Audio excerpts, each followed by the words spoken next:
Sun City TV is privileged to bring you the news of our neighborhood, whether it's an event or, in this case, information that's important to you.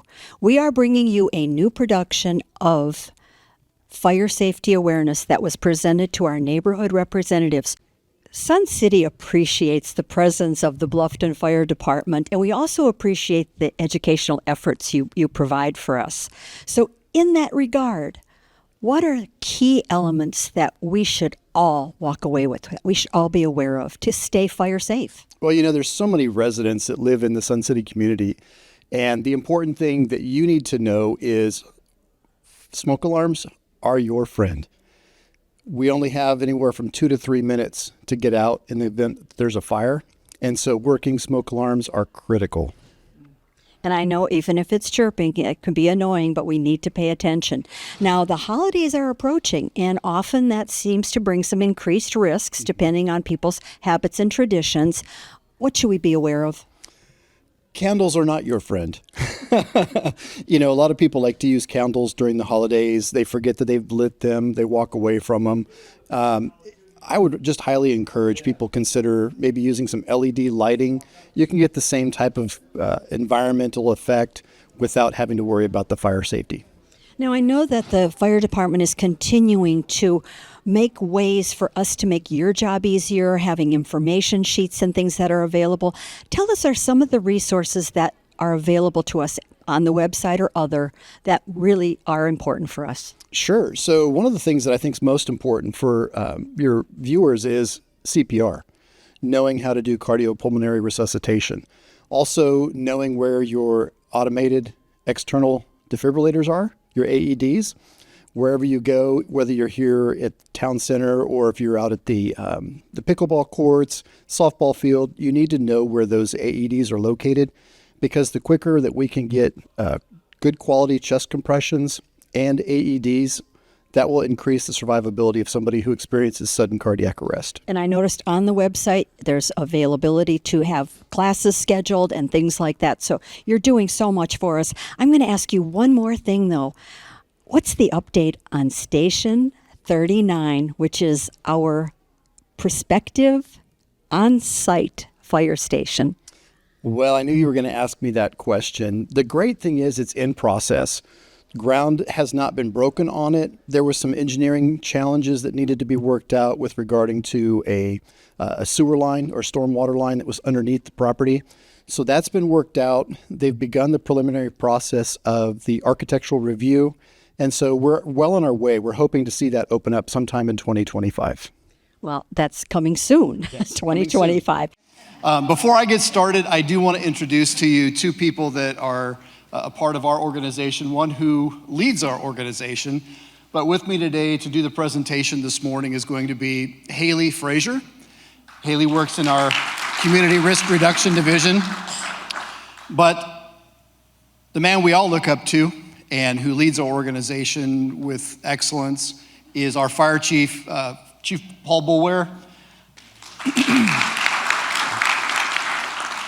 I asked Chief Boulware to come here this morning to kind of give an update on the status of Station 39, because I know that that's one of those areas that is of great interest to everyone, especially those of you who perhaps have a plot in the farm area. So I know that that's a big area of question.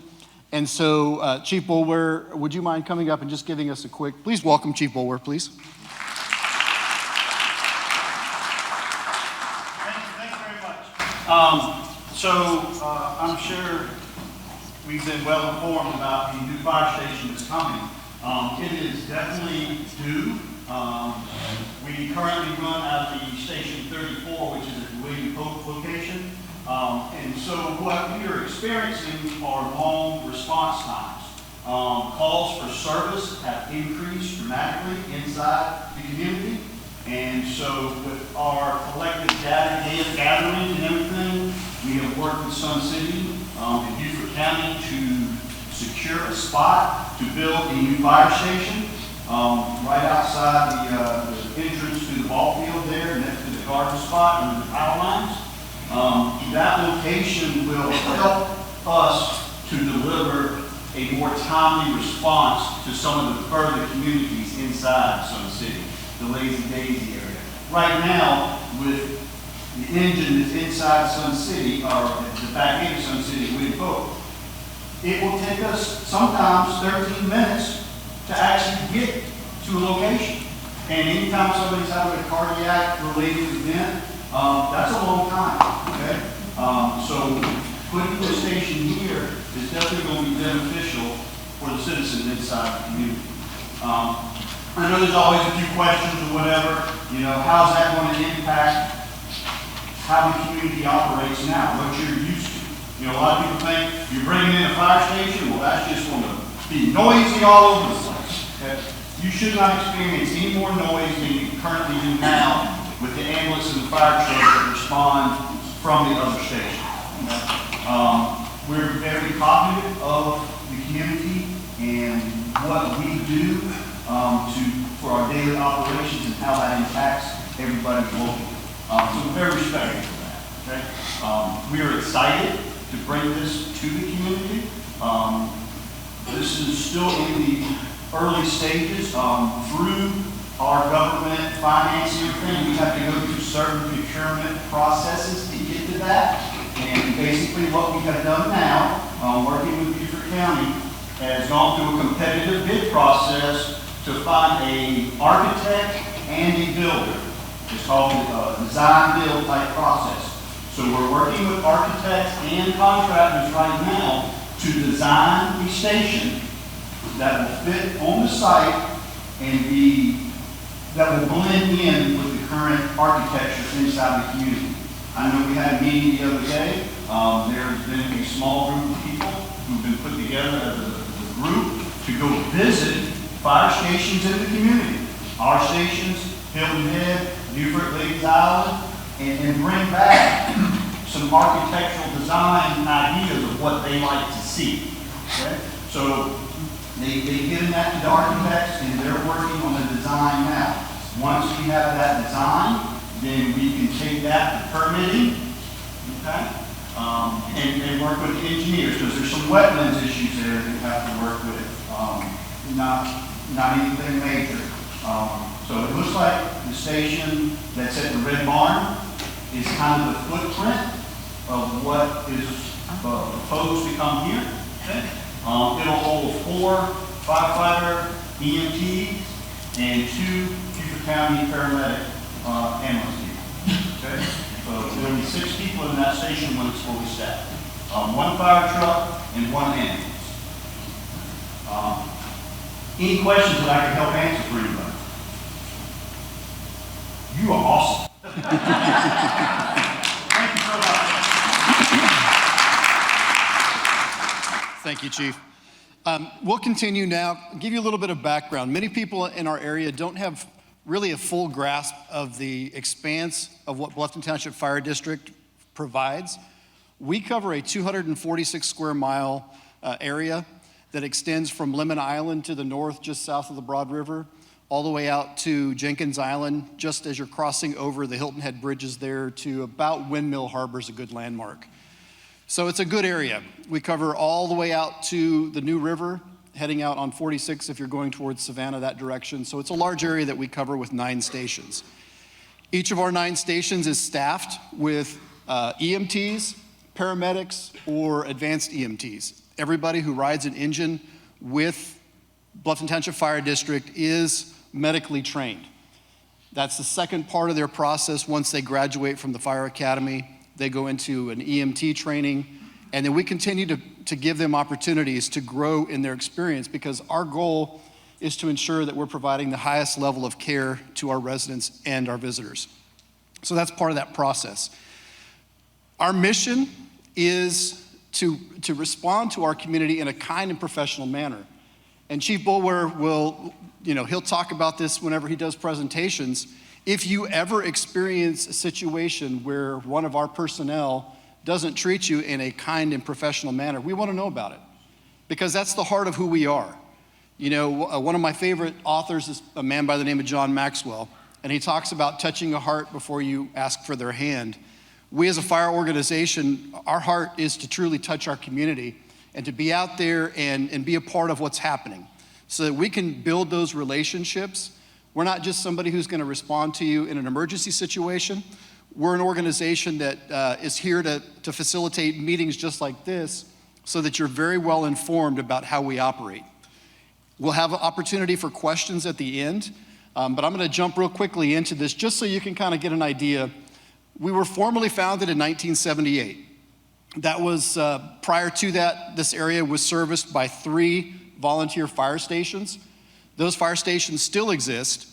Station 30, which was our downtown station, it's now moved over into the current place where it sits.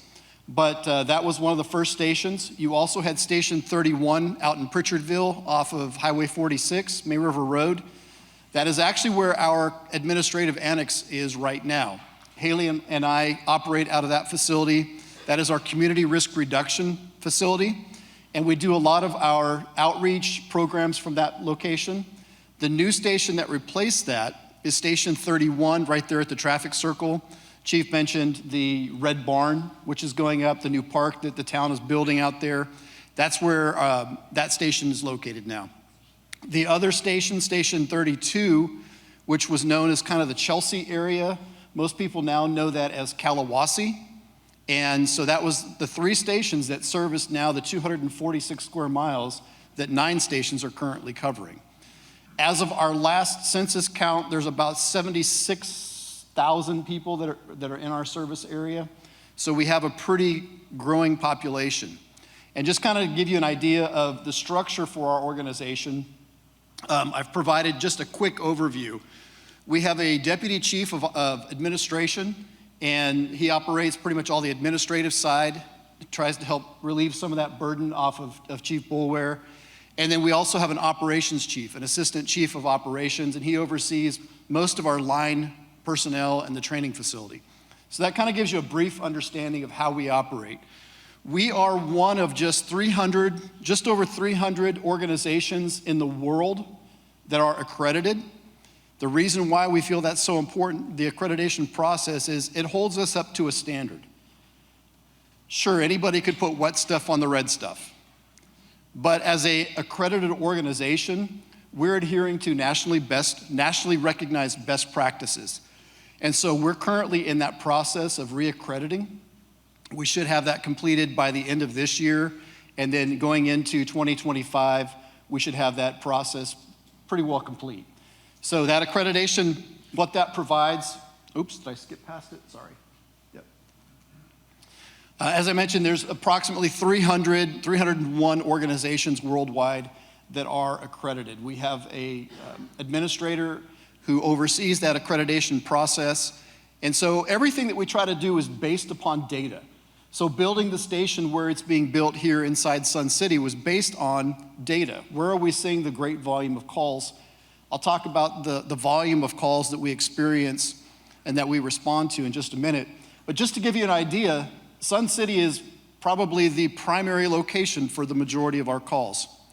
Roughly 26% of the calls that we respond to on an annual basis occur right here in Sun City. So that kind of helps you understand why it was so important for us to make sure that we had another station right here in this facility. So we'll talk a little bit more about that in just a minute. The types of calls that we respond to obviously are medical calls. We also respond to rescue calls, fire calls, hazardous conditions, and service calls. I know there's a lot of numbers that would go into this if I broke it down. If you follow us on our social media, and I plug that, encourage you on our Facebook page constantly shows the types of calls that we run, and we're averaging right around 900 calls per month, give or take. Last year alone, we responded to over 10,000 calls, roughly 10,600. Just this year alone, I pulled the statistic, we're currently running at about 2,193 calls in Sun City. So that's a pretty, that involve the Sun City area. So that's a pretty significant number for us out of that Station 34. Now, the thing that we have done to try to help alleviate some of the challenges that we faced with the Sun City call volume is we introduced a rescue squad just this year. Was that May of this year it went into service, Chief? Yeah. So May of this year, we implemented Squad 38. Squad 38 is staffed with a paramedic and an EMT, and that's a quick response vehicle. That allows us to more quickly get out to the general types of service calls. What that also does is it allows us to keep the engine in service so that if there is if there's a collision or if there's a structure fire or something of that nature, the individuals that are on the squad can also respond and keep that engine back in service. So it kind of serves that dual purpose there. So giving you an idea, our response districts, I don't want to spend a lot of time and bog down on it. Your response district here currently is serviced by Station 34 just outside of the back gate there. We'll have Station 39 2026, hopefully we have that grand opening, that ribbon cutting. We'll be pushing the engine in that facility. So that just kind of gives you an idea.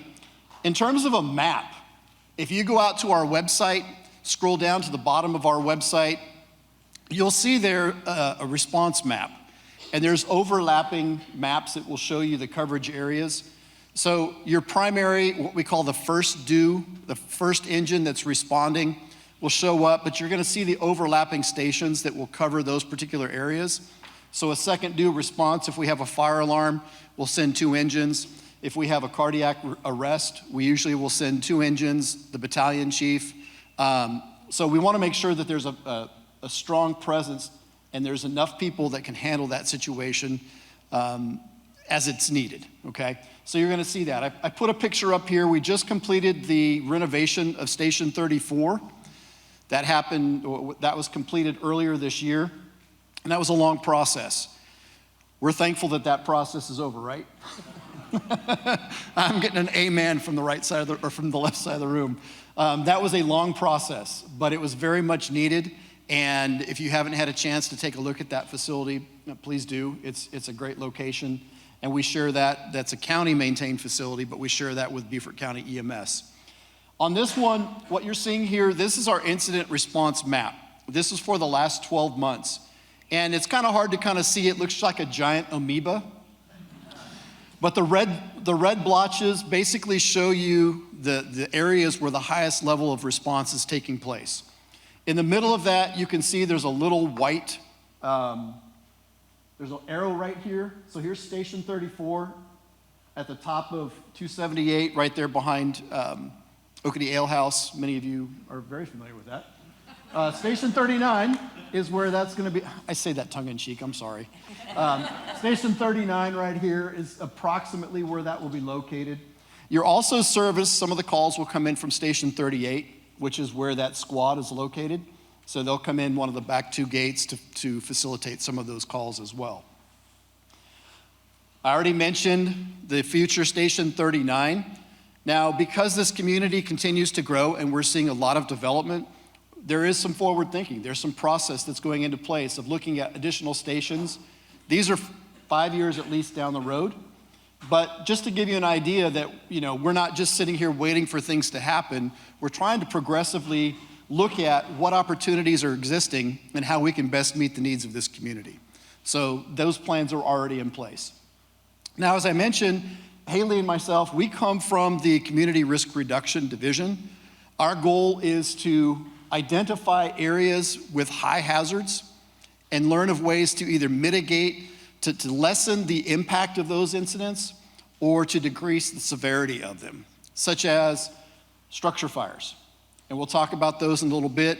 There have been a few fires here this year in Sun City. I believe we're up to 4. Each one of those was different cause. So we can't say this is what's happening. You can't control lightning.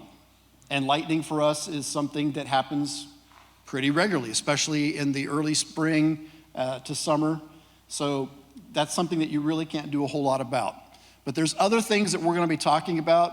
I'm going to turn it over to Haley in just a minute. She'll talk about some of the things that you can do right now to help mitigate or to help lessen the effect of fire or other incidents. CRR division, we do have a public CPR program. We teach classes throughout the community, throughout the year. We offer those twice a month in a public setting at our Station 38 right behind River Ridge Academy on Hampton Parkway.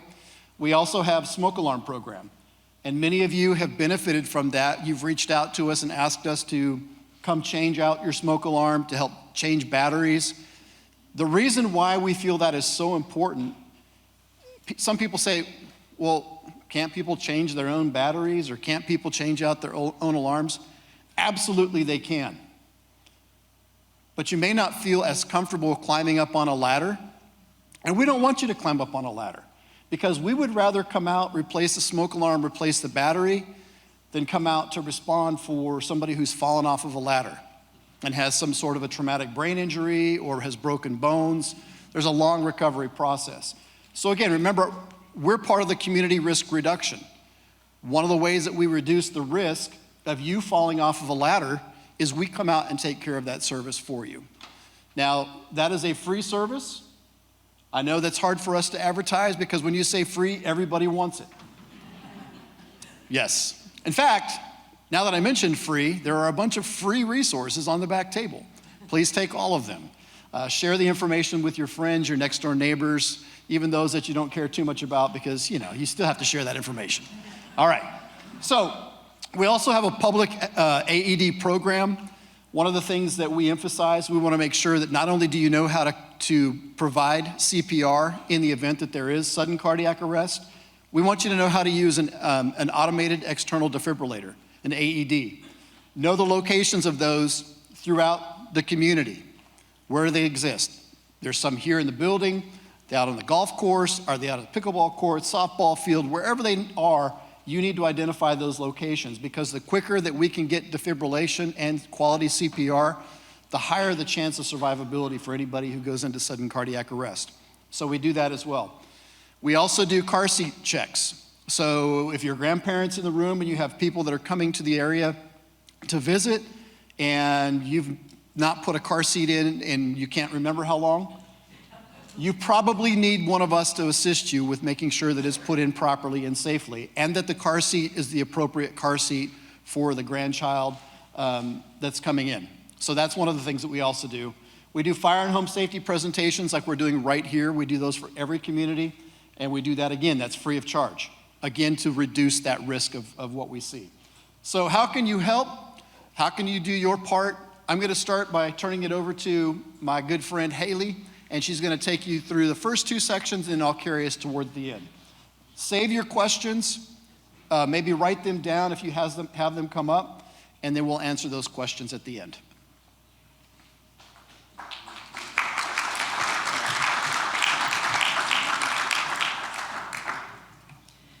Good morning. As Stephen mentioned, my name is Haley Frazier. I am a community risk reduction educator.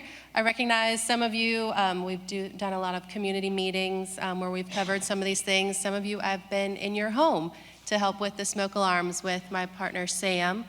Sam is not here today, but he is the one who helps mostly with our smoke alarm program and getting you scheduled. I do want to talk just briefly. We're going to breeze through it. Wrong way. About smoke alarms, just enough to get your wheels turning to know what you need to do in your own home, maybe in your neighbor's home that might need some help. And then if you need to reach out to us, we are happy to help, as Stephen mentioned. So with your smoke alarms, I know most of the homes in here, they could be close to 30 years old at this point, some much newer, but after 10 years, your smoke alarm does need replaced. Most of them have batteries that need to be replaced annually, but that 10-year mark is when we want to replace them completely. So on the back of your smoke alarms, there is a date of manufacture. If the person that installed those alarms wrote the installation date, that might be on there, but it's going to be 10 years from either one of those dates. So you may see your smoke alarms in every bedroom or every sleeping area. Some of you have dens or offices that may not have those in there, but if it is a sleeping area, we want to have one inside. Then just outside of the sleeping area as well. I get the question all the time, well, there's one on this side of the door frame and one on this side of the door frame. That's silly. We say close before you doze. So you should be sleeping with your door shut. That will help if there is a fire in your home. The smoke will touch that smoke alarm outside the door first. Most of them are interconnected, and all the alarms will go off in the home. So there is a reason that there's one on either side of that door. Okay. As I mentioned, the interconnectivity, most homes that we've come into in Sun City do have that interconnectivity, and that, like I said, will allow those alarms to talk to each other no matter where you are in the house and where the fire may be. So just briefly, the different types of smoke alarms, we see ones with ionization, so working better with the flames, aggressive fires. What you usually see are going to be the photoelectric, so smoking, fires, and fumes, and where the smoke is going to be filling the room. Some quick safety, you want to test all the smoke alarms at least once a month. If you're like my husband, you do that without really planning on doing that by burning something in the oven and having to either fan it or push that test button to make it stop. But you do want to test them to make sure that they're working. Replace the batteries, as I mentioned, once a year, and replace those smoke alarms every 10 years. And if you don't know how old your smoke alarms are, another piece of information we're finding out, if you've bought your home within 10 years, it was not required for that previous homeowner to replace those alarms before they handed that home over to you. So your alarms may be out of date. We are happy to come and just check those alarms for you and let you know if they need to be replaced, okay? I was recently in the Villages last weekend in Florida to visit my grandmother, and I noticed that there was one smoke alarm for the entire home, and it was 24 years old. I know, I joke all the time to my battalion chief that we should have a community risk reduction team just for Sun City, so it would keep us busy. But you know, you just don't, sometimes you don't realize. You know, she had no idea that her alarm was that old or that she needed one in every bedroom. So we're happy to come out and do that. But this information will also, like I said, get you thinking to see what you may need, and you can go ahead and take those next steps. Well, I don't know if the volume's going to work on here. That's okay.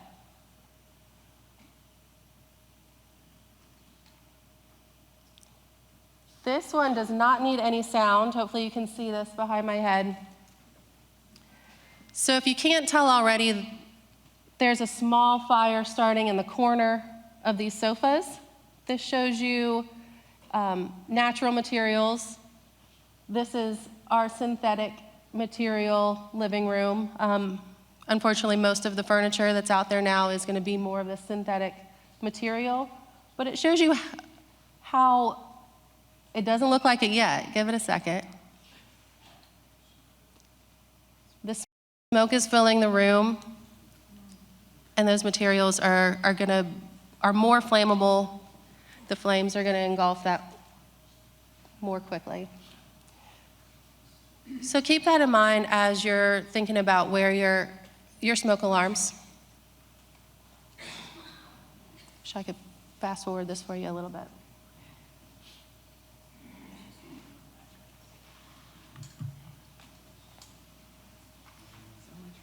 But real quick, your smoke alarms, most of them are going to look like this. The interconnectivity. Another thing that we want to keep in mind is your carbon monoxide alarms. Okay? So carbon monoxide is odorless, colorless, tasteless, but it can be fatal. If it does enter your home, first reactions may be dizziness, vomiting, but as I mentioned, inhaling that carbon monoxide too long can be detrimental to your health and possibly fatal. Sun City does have natural gas for a lot of your appliances, so we suggest either getting one of these carbon monoxide alarms that you can plug into the wall, or the smoke alarms that have dual capability. So this one here has smoke and carbon monoxide, and this is one that you interconnect into the wall. Other things we've seen quickly, some smoke alarms have 10-year battery life that you don't have to change the battery at all for the 10 years of its life. Those are nice. They are a little more pricey, but they do exist. These are micro devices. They are not able to be interconnected, but they are a 10-year smoke alarm. We actually received these. Red Cross gave 11,000 of these to the state. So we like to use these in homes that have no coverage at all. Maybe they don't have interconnectivity anyways, they're too much older. Those who may have financial situations that prohibit them from purchasing their own alarms. These exist as well. We go by a plan good, better, best. This obviously is best, but we want you protected in any way that we can. So if you have any questions about specific alarms, let us know. And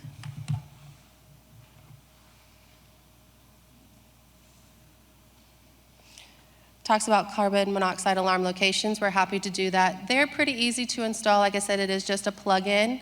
Every home does need to have one, though.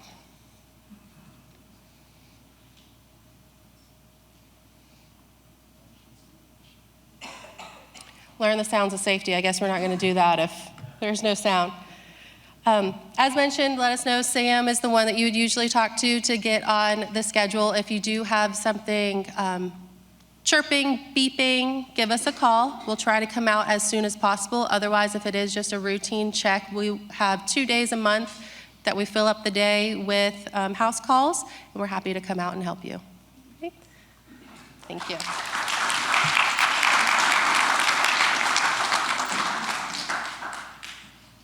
All right, thank you, Haley. Oh, the one thing I wanted to just kind of reiterate and drive home, I don't know if Haley mentioned it, we never want to decrease the level of coverage and safety by replacing an interconnected device with just a battery-powered one. The power of the interconnected device, if one goes off, they all go off. With a battery-powered smoke alarm, if one goes off, one goes off. And it may be going off in the kitchen and you may not hear it while you're in the bedroom with the door closed and a fan on if you're like my wife and sleep with a jet engine next to the bed. We could have a nuclear attack and never know it because my wife's fan. So just keep that in mind. We want them to be interconnected. That provides the highest level of safety. And if we need to replace those, generally what we ask is that the homeowner will purchase the replacement. We'll come out and do the installation on that. So as much as we would love to replace the interconnected smoke alarms, we don't have those. The state does not provide those to us. And so the ones that we've been replacing and providing for our community generally are the new micro alarms, and we end up having to place one in each bedroom when we do that.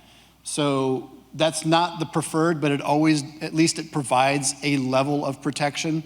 We go into a lot of homes in the older parts of Bluffton, and like Haley just mentioned, they may have one smoke alarm for the entire home. And so for us to at least, you don't have to call an electrician to come out and install interconnected alarms. We can at least take these that the state provides us and put one inside every bedroom, outside every sleeping area, and in your common areas. So that's why we have a recommendation for those. All right, let's talk fire extinguishers. How many of you have fire extinguishers in your home right now by a show of hands? How many of those, keep your hands up, how many of those that have a fire extinguisher in your home right now purchased it within the last 5 years?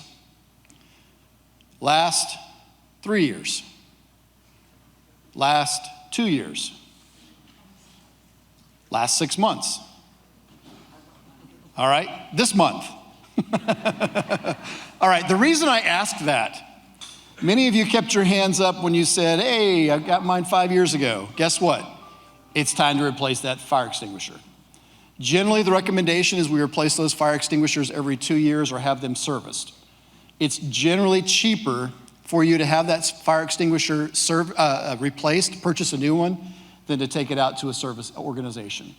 Every fire extinguisher has an expiration date on it. As a question for the room, tell me, where do you have your fire extinguisher located? Popcorn, anywhere. Garage, kitchen. How many of you have that wonderful fire extinguisher that sits underneath the kitchen sink? Generally, people say, hey, I've got a fire extinguisher. Let's put it under the kitchen sink so it's not in my way. The problem with that is when you need that fire extinguisher, you've gone shopping. What else goes under the kitchen sink? Oh, maybe the gloves that you use to do the laundry, or well, you probably don't hand wash anymore. Who hand washes dishes when you've got a dishwasher?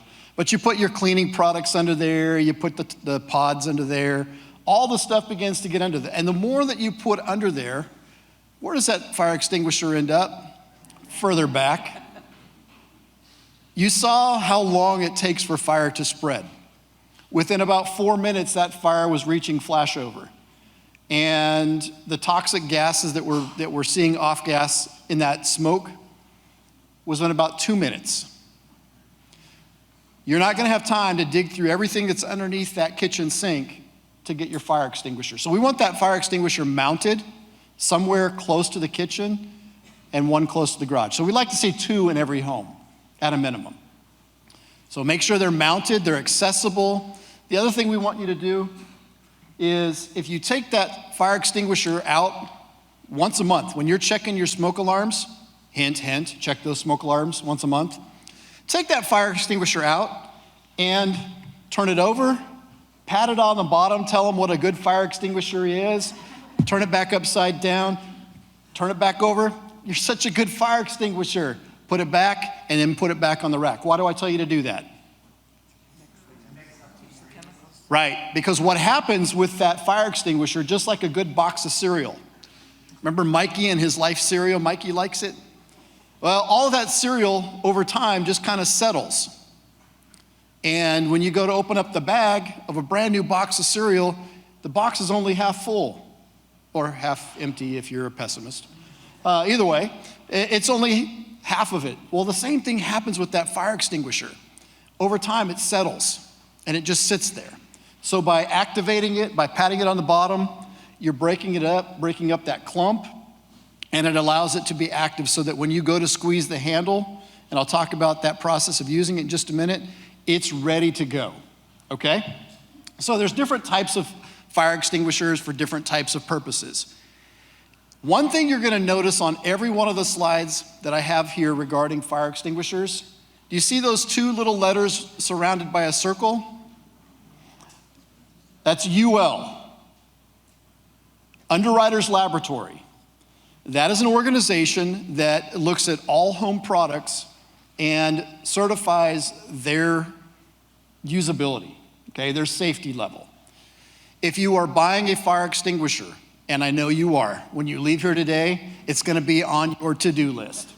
Whether it's Walmart, Ace Hardware, Home Depot, Lowe's, wherever you go, at least get 1, preferably 2, all right? You're gonna look for that UL symbol on it. The Underwriters Laboratory tells you that it's gone through extensive testing and it is safe to keep in your home, all right? Now, you see the big A there, the alpha. Those are typically fires that are ordinary cloth. You're gonna see wood, paper, anything that quickly burns, that's gonna be a category A or classification A. Now the B is combustible, flammable items, grease fires, things of that nature, gasoline, oil, paint. So those are also things that can be put out with a B classification. Now your C or your Charlie, these are gonna be your electrical fires. Well, you're saying, oh, gee, I never have an electrical fire. Au contraire, mon frère. We actually have responded to an overloaded electrical circuit in Sun City was the cause of a fire. Too many people take power strips and they daisy chain them. So 1's fun, but 2's even more fun, right? Well, heck, if we've got 2, let's go 3. We've responded to a fire last year, and that particular fire was started as a result of somebody using an extension cord to plug in a window air conditioner. I'm glad you felt my pain. Yes, We want any type of window air conditioning units to be plugged directly into a wall circuit that's rated to carry the current for that particular air conditioning unit. Your power strips, even if they are have a breaker in them, they may not be rated for the type of current of those pieces of equipment. We don't want to see extension cords run, and I'll talk about that more along the trips, slips, and falls category, but we don't want to see extension cords used or drop cords and run underneath carpets. Hey, it looks great. I've got a light next to my chair in the middle of the living room, but guess what? Every time you vacuum or every time you walk across that extension cord underneath the carpet, you know what's happening to that cord? It's getting pressure on it. And eventually it's going to cause a break in that connection between the wires. That break is then going to cause it to arc. And you saw the combustible material in the synthetics that were on that screen. The glues that are used to keep that carpet together are going to ignite. And that's going to be the source of a fire, which actually has happened. So some things to think about. The Class C fire extinguisher would be able to put out an electrical fire. Now, there are other classifications of fire extinguishers. There's a Class K that's generally used for large commercial. You're not going to need something like that for your home. Generally, we recommend an ABC fire extinguisher that you can handle. When our firefighters come off of an engine, they grab a water can in some cases. That water can, it's heavy. We use them for training. It's a very heavy thing. If you can't pick it up and operate that fire extinguisher, get something that you can handle. Generally, Haley, would you hold that box up for me, please? Something about that size right there will be sufficient for the types of fires that may occur in your home. If it's bigger than a trash can fire, get out. A lot of people say, oh, I've got a fire extinguisher. I'm going to try to put this fire out. The fire extinguisher's there for small fires. If you have a large fire, you've been cooking beans on the grill, and those beans, you forgot about them, went in, got a shower, came back out, walked into your kitchen or your living room, and all of a sudden the fire has traveled up the room, all along the wall. Get out, because that fire extinguisher is not going to be sufficient to put the fire out. We want you to get out and be safe. We can't replace you, we can replace things. And no matter how long you've had those things, we cannot replace you, and that's our goal. Fire and life safety. Life safety is our priority. So get something that you can handle, any brand, as long as you can carry that fire extinguisher. Again, I mentioned that it needs to be UL tested. There is a European and a Canadian equivalent, Intertech and CE. You'll see that on the side of a fire extinguisher. That's also an acceptable testing laboratory, but it's not the American testing laboratory of Underwriters Laboratory. So we highly recommend that UL designation. Remember, I mentioned keep that fire extinguisher somewhere near the kitchen, potentially because of the grease fires and things that happen. If a fire, I know we're coming up on the holidays. In our home, there's the occasional burnt offering. Yes, it does happen. And I'm probably, like Haley said, I'm usually the culprit in my house of doing the cooking. So if you have a fire that breaks out in a stove, do not respond by grabbing said pan and taking it out and trying to run it over to the sink. 2 reasons. Number 1, if there's grease in that and you're quickly trying to grab that and slosh it over to the sink, that grease could potentially slosh over to you and catch your clothing on fire, or it could also burn your skin. The other thing that could happen is if you take that fire burning in the pan and toss it over into the sink to try to run water on it, what happens when you mix grease and water? Okay, so it's possibly going to flash over, causing a bigger problem. Instead, what we want you to do is close the door, turn off the heat source, wait till the fire goes out. Because what's required for fire to continue? Oxygen, heat, and a fuel source. Well, if you keep the door closed, you're depriving it of the oxygen, because eventually that chamber inside the oven is going to fill up with smoke where there's no longer oxygen, and it can't continue to fill the it can't continue to fuel the fire. Okay, when you open the door, what are you doing? Giving it oxygen. Okay, so now you're providing it one of those three things that are required. So close that door off. We ask you to turn off the heat source. Okay, fire needs oxygen, heat, and fuel to continue. So if you're closing the door and depriving it of oxygen, turning off the heat, you've now eliminated two of the three items that fire most likely in most cases will go out. If a fire occurs and you're cooking something on the top of the stove, what do? Put a lid on it. Usually that's what my wife tells me when I start telling long stories. Hey, put a lid on it. I get it. Or if you don't have a lid handy, take a cookie sheet. The nice thing about a cookie sheet is it's a little bit longer than the lid. If you're gonna put the lid on, make sure you have an oven mitt to protect yourself from the potential of the flame. But the cookie sheet, you can set it right up on top. Set that on top, cut the source of the heat. As long as we can eliminate one of the two or one of the three items that require fire to burn, we have a greater chance of extinguishing those fires.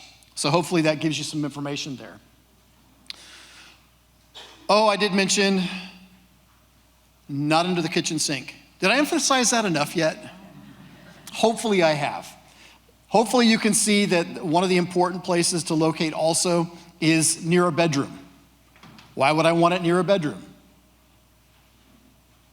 It gives me an opportunity to get out. If I have to extinguish some fire, I can do that. If I can't safely get out, how many ways do I need to have out of every single room in my house? Two. So if you can't get out through the door, hopefully you can get out through the window. If you can't get out through the window or the door, close the door, call 911, get close to the window and say, I'm in this bedroom on this part of the room or in the house, because our number one response, when we come in to respond to a fire, we want to locate and make sure that there are no residents and no pets inside that home. That's our first priority.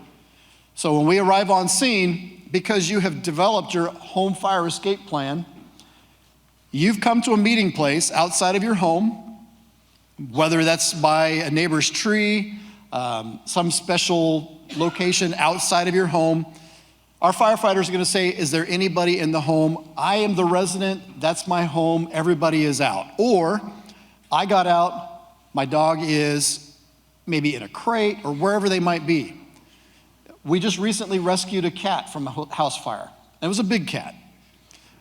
We hate to see any loss of life, even if it's a pet. So we want to know those things. Make sure you have that home fire escape plan, okay? So have it near the bedroom. I mentioned already, have it serviced annually or replaced each year, at least 2 years. But generally they have a stamp on them that will tell you when to replace your fire extinguisher, all right? Old extinguishers can be dropped off at the county convenience centers. There's a special area for home products that are designated. Don't bring them to the fire station. We can't do anything with them. So take those to your convenience centers, all right? And then lastly, how do I operate a fire extinguisher? Well, we use the pass method. The first thing you have to do is pull the pin. If you don't pull the pin, it doesn't matter how hard you squeeze the handle, nothing is going to come out. So once you remove the pin, then you can squeeze that handle, okay? You're going to aim the hose, which is at the end. You're gonna grab the hose near the end of the nozzle. A lot of times when we're doing fire extinguisher training, we have people who will activate the fire extinguisher and all of a sudden the hose flips around like a wet noodle flopping all over the place. If you grab that hose at the end, it gives you the ability to control and direct the flow from there. As you squeeze the handle, you're gonna sweep side to side and move back away from it, all right? I would show you this video from our fire inspector, Jason Lee. Unfortunately, I didn't plan, audio may work, let's try it. Hi, I'm Jason Lee, Senior Fire Inspector with Bluffton Township Fire District. Today I want to talk to you about fire extinguishers for the home. So what a lot of people don't know about fire extinguishers is that they're rating for different classifications of fire and for size. So this fire extinguisher right here is rated at 1A 10 BC. This is a perfect size fire extinguisher for the home. Another good size is our 2A 10 BC. The worst place to put a fire extinguisher in the home is under the sink. Now, a lot of people would think that because most home fires start in the kitchen, that would be the best place for it. That's actually the worst place, because if we put it underneath the sink and then we go to the grocery store and get dishwashing detergent and those kinds of things, this thing gets pushed back a little bit further and a little bit further. So now when we need it, it's kind of out of sight, out of mind. The best place to put it, if you have an attached garage, is to hang it on the wall in the garage right by the door. How do we work this? We have an acronym called PASS, P-A-S-S. It stands for pull, aim, squeeze, and sweep. So I'm going to pull the pin. I'm going to aim the nozzle at the base of the fire. I don't want to aim it up high. I want to aim at the base, because the reaction that is occurring, that is causing the fire, is occurring at the base. So I aim at the base, I squeeze the handle, and then I sweep it back and forth.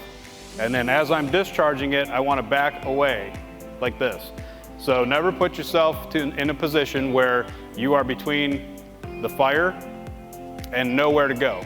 So you want to be between the fire and the exit. So if I grab this by my garage door, I pull the pin, I aim at the base, squeeze and sweep, and back out to the garage door as I leave and call 911.